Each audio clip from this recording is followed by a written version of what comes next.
কেউ শরীর দেখিয়ে ইনকাম করে ফেসবুক থেকে, কেউ শরীরের ওজন মেনটেন করতেই পারছে না, কতটুকু কষ্ট হয় তার জন্য সোশ্যাল মিডিয়াতে আর কি। কিছু রোগ রয়েছে এখনও ভারতবর্ষের মধ্যে, পুরা পৃথিবীর মধ্যে আর কি, যেগুলো হচ্ছে মানে চিকিৎসা করতে গেলে প্রচুর প্রচুর প্রচুর টাকা লাগে আর কি। দিদিভাইদের সঙ্গে কথা বলেছিলাম, এরকম পরিস্থিতি দেখে আর কি অবাক হয়ে গেছি।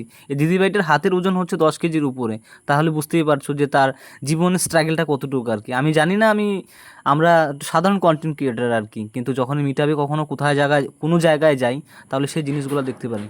বাস্তবতা তখনই বোঝা যায় যখন মানুষ মানুষের সঙ্গে কথা বলে, ঘোরাফেরা করে, কখনো একটু আধটু কোনো জায়গায় যায়, সোশ্যাল ওয়ার্ক করার সময় আর কি মানুষ সব কিছুই বুঝতে পারে। তো এটাই, যাই হোক, আমিও গিয়েছিলাম দুটো মিট আপে আর কি। প্রথম যে ভিডিওটা ছিল দিদিভাইয়ের সঙ্গে সেটা ছিল 12-20-তে, আর এটা যে এখন আমরা বসে খাচ্ছি সেটা হচ্ছে শিলিগুড়ি। তো যাই হোক, সাধারণ ছোট্ট একটা ইনফরমেশন তোমাদেরকে শেয়ার করলাম। ভালো লাগলো আমার, তোমাদের কেমন লাগলো অবশ্যই জানাবে কিন্তু। আর প্রতিনিয়ত সে তো হচ্ছেই ভিডিও, কৃষি ভিডিও তোমাদেরকে আপডেট দেখাই, মাঝে মধ্যে অনেক জায়গায় যেতে লাগে, মন ভালো থাকে।